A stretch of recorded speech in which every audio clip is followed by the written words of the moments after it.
Now for some historical context on the South and its Civil War heritage that sparked this weekend's clash. William Brangham has that.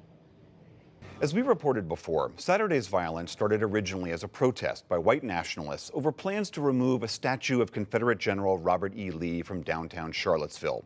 For more on how we continue to struggle with the legacy of the Civil War, we turn to historian and author Edward Ayers. He's written a number of books on the Civil War and the South and spent many years on the faculty at the University of Virginia in Charlottesville. He was also president of the University of Richmond from 2007 to 2015. He joins us from the site of this weekend's violence, where a memorial to victim Heather Heyer has spontaneously appeared. Welcome, Mr. Ayers, to the NewsHour. I wonder, before we get to the past, I wonder if you could just give me your reaction to this weekend's events.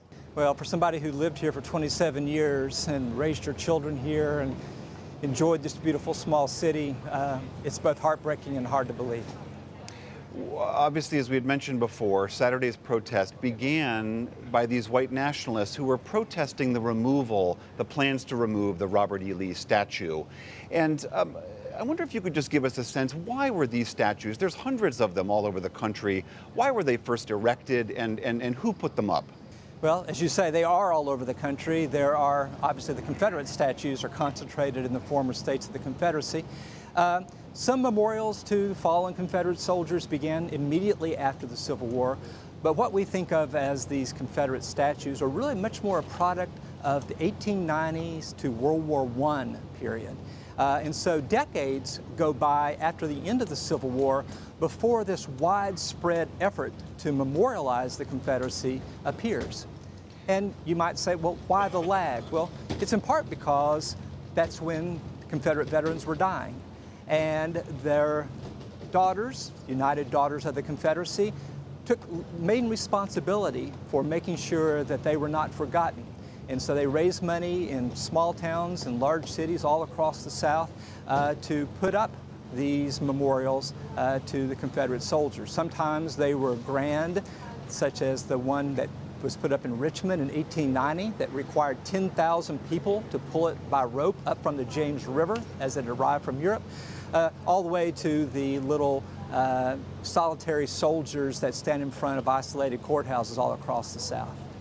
So how do you suggest that we are to reconcile with this past? Because to many people, they look at the statues like this one in Charlottesville of Robert E. Lee and hundreds others, and they see a monument to men who not only owned slaves, but fought tooth and nail to protect the institution of slavery. What are we to do with that past? Well, you know, for most of the past that we've had since then, white Southerners had told themselves a story in which slavery did not play a leading role in this, as unlikely as that seems to us now.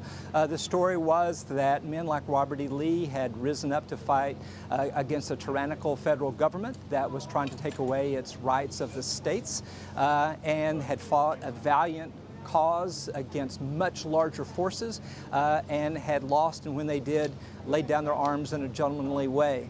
So slavery basically was written out of the story until relatively recently.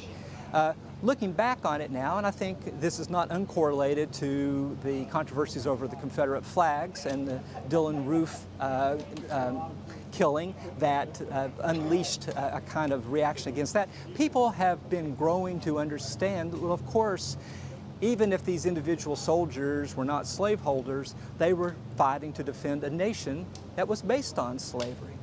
And one thing to think about is, forget about for a moment whatever might have motivated these men to have fought. The fact is, had they won, you would have had an independent nation overseeing the largest and most powerful system of slavery in the modern world. So that's one way to think about it. But I think that what these statues tell us is that people remember what they want to remember, and then they see what they want to see. Do you think that there is a way that we can keep any of these monuments but wrap them in enough context so that a modern audience can appreciate what they stand for? Because there are so many people around the country who now argue, take them all down. Yeah, I think that both of those are legitimate arguments in different times and places. It is a fact that if people understood why these monuments were put up when they were, and who put them up, for what rationale, it could play an instructive role. if people understood that there's not such a thing called history and it never changes, and then we just honor it or not, but recognize that every generation is going to see these events of 150 years ago through different eyes. And through the generations since the Civil Rights Movement, it's harder and harder for the older story of the Confederacy as merely a defense of states' rights against the federal government to stand. But as we've seen, some people want to hold on to that story for their own purposes today. So can the monuments speak to us? Yes, they can. But you have to be very careful about recognizing the story that they tell. All right, Edward Ayers, thank you very much. Thank you.